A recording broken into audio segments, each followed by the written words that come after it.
Welcome, everyone. Welcome to our July Texas Girls Collaborative Project Million Women Mentors Texas webinar.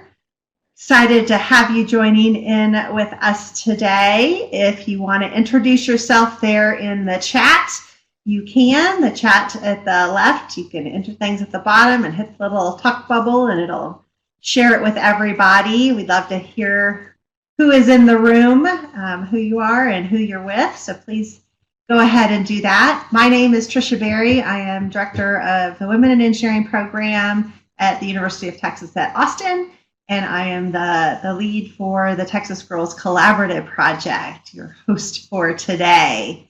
I'm excited about today's presentation. It is Empower Girls to Innovate, Create, and Discover Their Potential Through Entrepreneurship. And we have Scott Mann from VentureLab who's going to be leading the way. For those of you who are maybe new to the Texas Girls Collaborative Project, our aim is to connect and support all those across the state who are trying to get more girls excited about STEM and pursuing STEM careers. And this webinar is one of the ways that we're trying to spread the word and share the good things that are happening across our state in this space. This is also one of the initiatives out of the Million Women Mentors Texas effort, which is under the Texas Girls Collaborative Project umbrella and part of the National Million Women Mentors effort, which is really out there connecting STEM mentors, male and female, with young girls and young women to help them persist and succeed in STEM careers. So with that, I'm not going to take any more time. Y'all keep introducing yourselves there in the chat box, and I'm going to turn it over to Scott.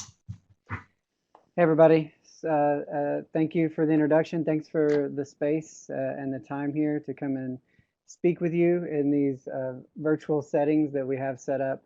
It's good to see people coming in from all over the place. We have some Julie Shannon coming in, actually our VentureLab Executive Director. Good to see you, Julie. And so we got some H-Town people in the house. Welcome. And Carol from TAC. We love some TAC over here at VentureLab. Excellent. Yeah, gotta rep the shirts. So really looking forward to the chat today. With the chat, I'm going to start us off. Thanks for dropping in where you're from. And please, any questions that you have along the way or any comments, Tricia is going to be there working as well. And we'll get started. So this first image, and I'm going to engage you and make you tap in the chat a little bit. What do you see when you look at this image? What do you notice? And you don't have to make any inferences yet, but just a basic observations here. I know when we try to engage our students, and maybe some of you in these virtual spaces asking questions, but take it in the chat, please. What do you notice? Talking heads, guy talking and girls playing Vanna. Okay, agreed.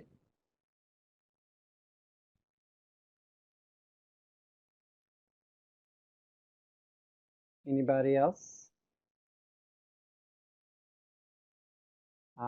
Very good. We do have some creativity there. Yeah, and breaking down this image, definitely we see both. We see the guy over there in the center of the room, kind of holding court, having the primary speaking role. Then we see those three young ladies, one of them actually hiding behind the other, and thinking about how our work connects to this type of imagery. And I think from two ways, and where I come and the perspective of bringing is, I see these young ladies and the possibility of giving them a thank you, Karen. That's a good one. That's a unique one. I see these young ladies having a confidence and a courage that can be built in them so that they can step into the center of the room. And at the same time, I see an opportunity for the male standing in the center of the room to step aside and provide a space for those young ladies. There are three. She's hiding behind the back. I'm going to slide to the next slide here. And so that was actually in a training with adults. And we've seen this played out. And we also see this in young children as well. This is from a summer camp that we came in and taught a little bit in here in Austin. And it's almost an identical image where you see we do have equal representation, but the boys in the group definitely dominated that. So we know that we need to start young with these conversations and not just empowering the girls, because I think everyone on this call, we're the choir when it comes to that. But I also want to bring a lens today on how we can work with our young men in this space as well. And one more, knowing that we've all been in the virtual space, recently we had an entrepreneurship camp and this literal situation. Now these two kids, they are siblings. And if you break this one down, you might infer that they're maybe just annoying each other. And you wouldn't be completely wrong, but it was definitely more than that. Over the course of the week, there was definitely a pattern established. And I think this image speaks directly to some of the challenges that we were talking about here. And spoiler alert, though, they made it through the week fine and pitched their idea, the Joy Bus, which will park in your neighborhood and or contract for special events to bring you food, game, and fun. And we were able to work in this virtual space to give this young lady that opportunity to freely share. And we also spoke with a young man about helping his sister also provide space to share her amazing ideas, because she was the head toy designer and she made some amazing toys.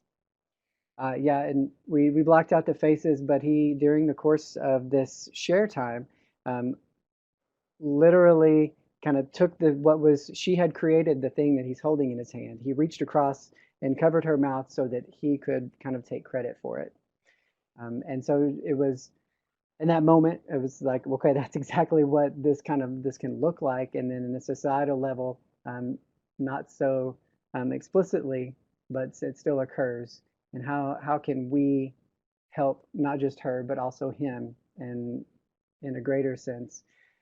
By the end of the week, she was sitting in front of the screen and he was sitting on the side, and she was sharing her ideas.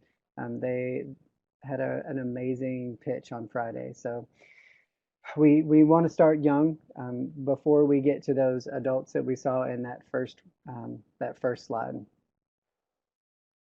And so you might be thinking that this elephant in the room, because I'm the guy speaking on this kind of topic of empowering girls.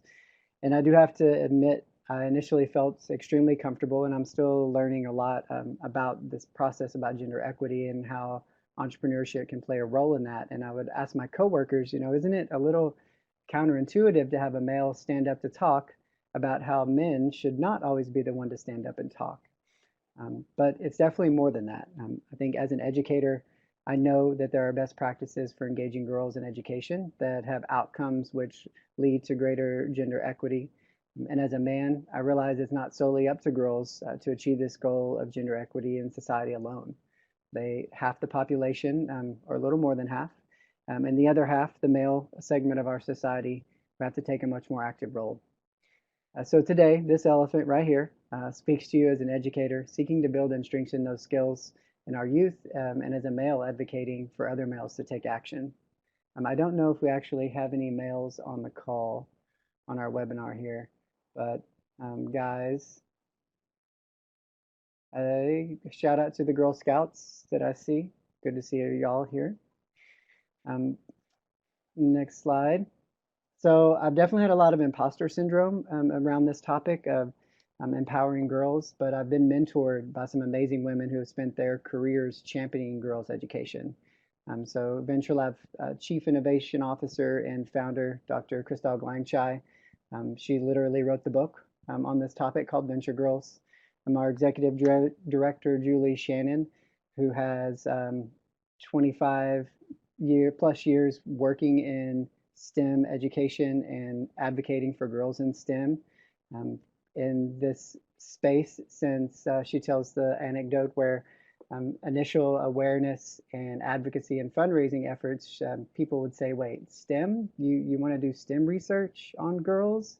And she would have to be like, no, that's not the case here. We're actually creating the next generation of scientists, engineers. So she has been helped shaped my understanding in this vision of VentureLab. And then we have a former employee currently working in MIT and currently a consultant for VentureLab who has an extensive education working with girls and girls' schools across the nation and the world. So I draw a lot from them. So here at VentureLab, the Texas Girls Collaborative Project, all of the orgs and individuals on this webinar, we're on this mission. But stats like this really show the challenge that we face. In all Fortune 500 companies, there are more CEOs named John than all women CEOs combined. That's more Johns than women combined in that chair at the end of the table in the boardroom. And that's alarming. And also a recent World Economics Forum's 2020 gender gap study in STEM careers that only 12% of professionals in cloud computing industry are women. Only 15% are women in big data, and in AI, it's only 26%. So addressing these issues and making an impact at a societal level, we have some work to do, and we've been doing great work. And I think everyone here is providing, as you see in this image, the boxes that are elevating girls in STEM. And these boxes might be your curriculum, your professional development and training, your policy and advocacy work, or a direct delivery of programming. And at VentureLab, we know that entrepreneurship is also a way to elevate girls in STEM. It really brings STEM to life. It makes learning real and relevant. So girls can actually take their ideas and apply it and scale it and make that impact. So when we say entrepreneurship, though, it kind of invokes different imagery. So just like in your programs, STEM programs, you may ask your students to imagine what a scientist looks like. And you get these type of responses with an old white dude in a lab coat, or rarely ever do they draw themselves or to draw a woman scientist or engineer. The same with entrepreneurship. We immediately fall into stereotypes, and we get maybe the younger white dude wearing the hoodie. And so notice that I'm not wearing any hoodies today. So we want to counteract that. And actually, in our middle school virtual camp that we had last week, we had about 17 middle schoolers, and one girl expressed her love for science, specifically astronomy and astrology. And at one point, the conversation started about space travel. And this group of boys was very adamant that there had only been 7 trips to the moon. So she confidently and correctly held her ground and let the boys know that it was 6 lunar missions, not 7. And so a quick Google search solidified that she was right. And her entrepreneurial idea for the week was raising awareness and funds for future NASA missions.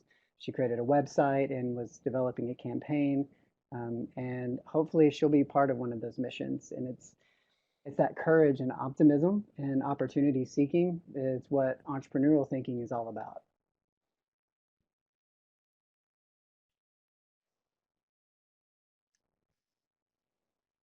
So pausing here for a second while I get my slides, working on a couple screens. So this way of thinking and doing that we refer to when we say entrepreneurship, and it's not necessarily about starting a business. These mindsets here, that they're not brand new. VentureLab, we're not coming in saying that this is the end all be all. You've never heard of these before. We're not reinventing the wheel. We're just iterating on it and hopefully improving it. These things that we're working towards are present in Maker Ed, STEM, project problem-based learning, design thinking. Entrepreneurship really brings these all together, and it's through this process that we can explicitly teach things like creativity and curiosity. We can address things in girls often that arises like perfectionism by teaching and creating an environment where failure is embraced. The girls will be curious and daring and bold, and we can let them be wrong, and they can realize they can be wrong, and it's just part of the process. It's how one progresses and grows, that growth mindset. These are also the 21st century skills Another World Economic Forum report put creativity right up at the top of what employers are looking for. So when we talk about career and workforce development, that list on the left are going to be the empathy, those traits that in our fourth industrial revolution, when we really need to create this generation that can think creatively, think outside the box, and apply and use the technologies that are being innovated right now. That's what entrepreneurship can do as they work through that skills and process that you see on the right. Next slide. So to do this and to support others, VentureLab provides a variety of resources.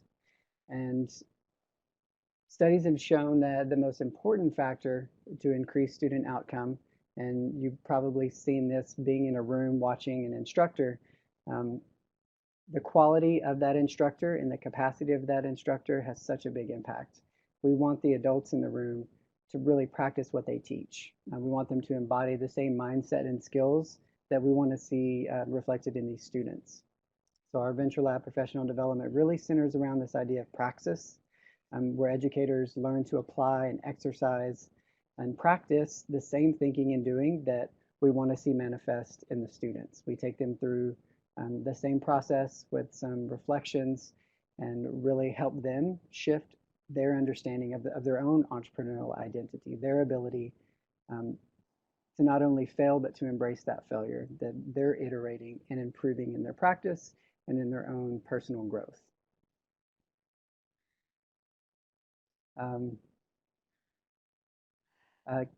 Just a quick note, I would definitely want to honor the chat here and make this as interactive as webinars can be.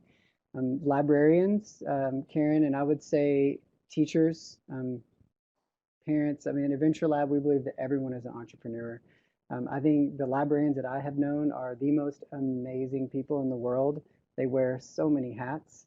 So they've also probably seen in your district and where you are in the last 10 to 15 years, they become the tech specialists. They have all the computers. They're doing the professional development often for teachers. So yes, we definitely, what are we saying? That they are not tied to lesson plans or standards.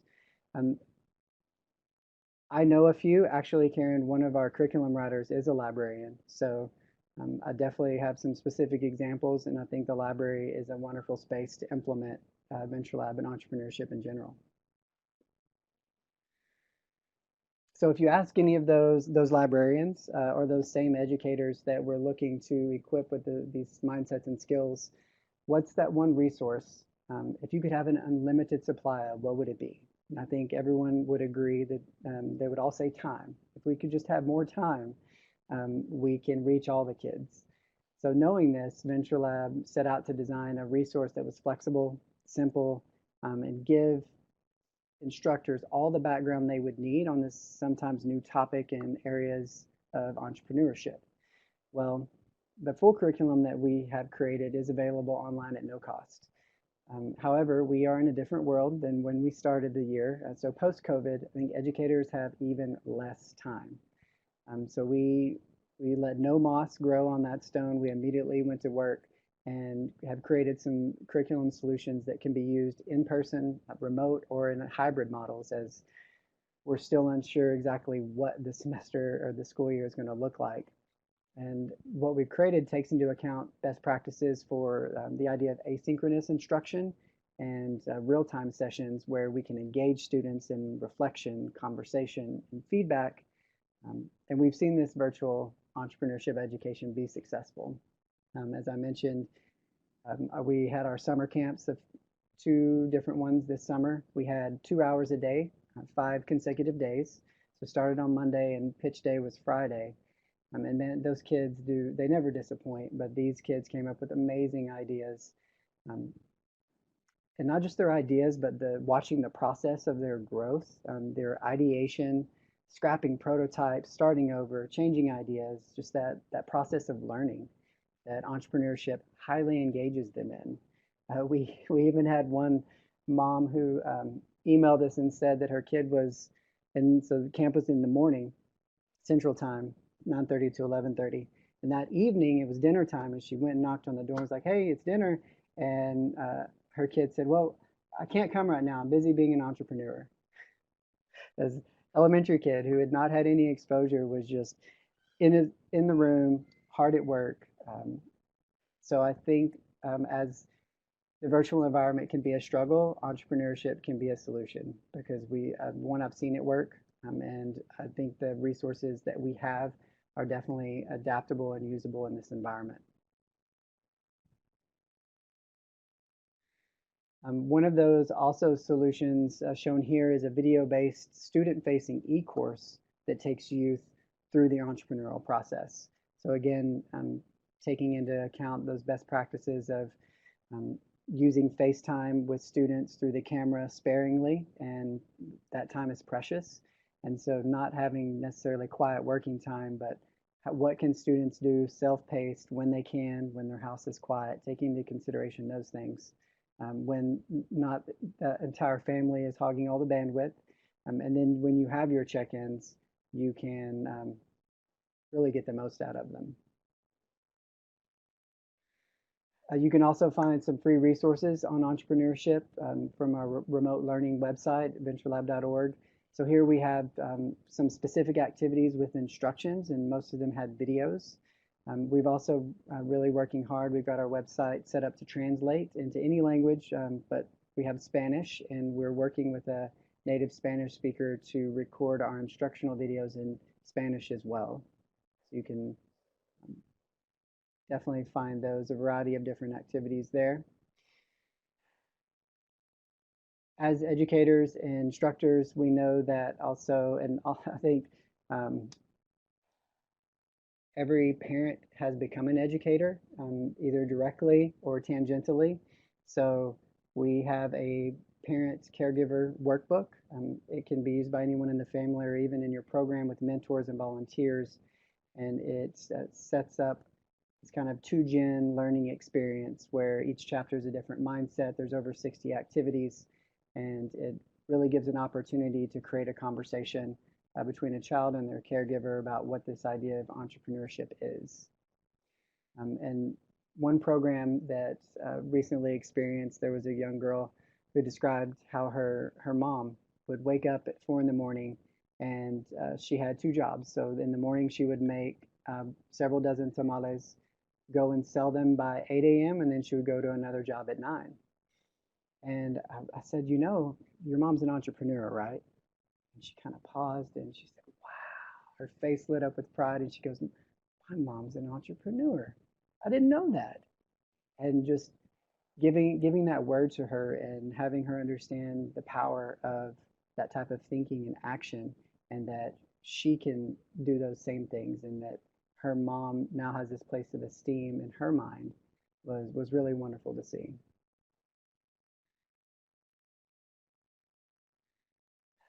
So coming up, we have some opportunities. If you kind of want to learn more, what is youth entrepreneurship? Website's a great resource. We also have this Thursday, July 23rd. If you want to come to a pitch event, we've set one up in virtual space. You can attend as an audience member. We'll have a similar kind of webinar set up, and we're going to have 3 different slots over that day where you can hear from young entrepreneurs, hear what their ideas are. They're going to talk maybe a little about their process. We've got a panel of entrepreneurs and educators that are going to be giving us some feedback on their pitch and their idea. So it's really an easy way for you to just, drop in and hear what kids are up to, because that is that kind of outcome. And as we're looking to empower girls and empower youth to kind of be that change and have the confidence to enter into any career, whether it be STEM or otherwise. It starts early and it starts young, and it's really impressive. So please join us if you can.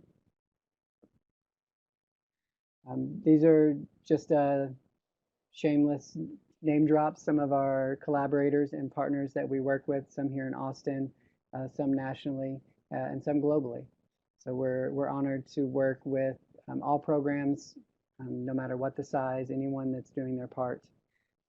We want to kind of realize this image. So as we use entrepreneurial education. We want to seek to empower these girls in STEM, create that next generation of innovators and change makers, to have that future where the barriers and the obstacles, those have been removed, and going about it any way we can, as I mentioned earlier, empowering girls to learn, to grow, to lead, to embody those entrepreneurial mindsets. But also, as the elephant, I want to call on all the male attendees and those listening that you take action in your sphere and within yourself, so that the next time that you feel the need in a gathering to stand up to speak, ask the input of other team members first. Amplifying a voice, I think, can be achieved in two ways. We can either turn up the volume or turn down the noise. So whichever way we can to turn that dial to have a positive impact, I feel like we should do. So thank you for your time. Thank you for all of the work that you do, especially since the world is upside down. I'm going to attend to the chat here for a moment, and I would love to hear more from you if you have any questions. Thanks so much, Scott. Yes, if you have questions, please throw them in the chat box. Your comments, I think we'll open it up to that. We'll have some time for that.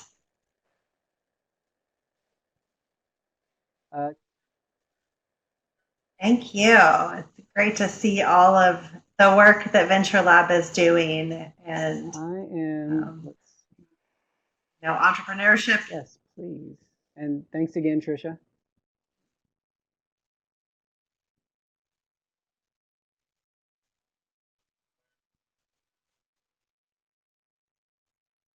Yeah, I see Michelle, Girl Scout Central Texas. They have on their website our VentureLab Patch program, which we went through our full curriculum and created a pathway that works for Girl Scouts at their different levels. We made some different changes where we took out all of the pronouns and put she and her. So we're really excited about that, and have collaborated with Girl Scouts USA on their upcoming entrepreneurship badges. They're releasing awesome. That's fabulous. Badges for the Karen has a note about any laws coming down requiring time for this. I'm assuming that's in the formal education space. Instructor guides. So we're excited to see that work come out.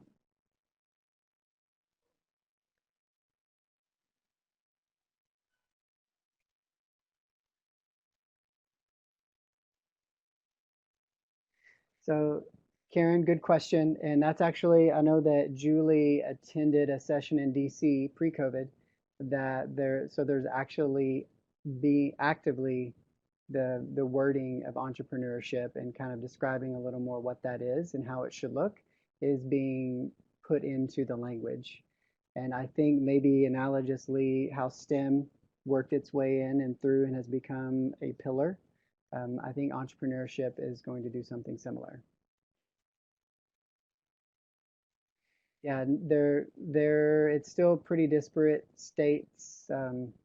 Some states speak to standards when it comes to high school level work, but a lot of that is around business topics and maybe some CTE, career and technical education pathways.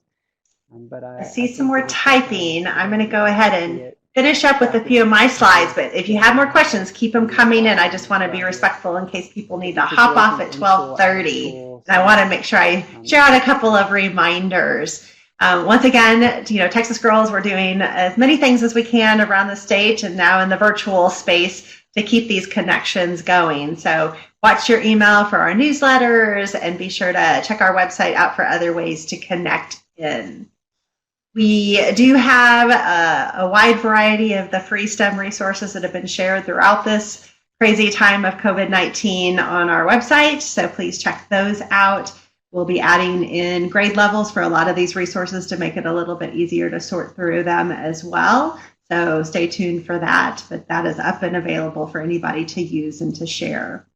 Our next webinar is on Tuesday, August 18th. And this will be talking about the leaky pipeline and processes and programs within the workplace to retain women in engineering. So join us for that. That is just like this one. It's a shout out from our 2019 Texas Women and Girls in STEM Summit and a follow on from that. So we're excited to have that coming up next month. And then we have more webinars scheduled all the way through December. So be sure to join in future ones.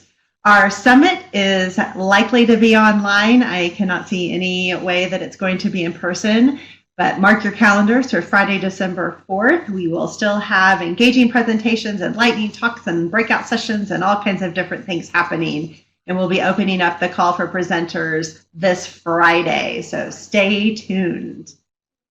And with that, I don't see any last questions coming in there, but thank you again, Scott. Thank you for joining us today. Thank you for sharing about VentureLab. Thanks for being the elephant in the room and for doing all that you do to advance entrepreneurship in STEM and girls in STEM. And we look forward to continuing our partnership with you moving forward.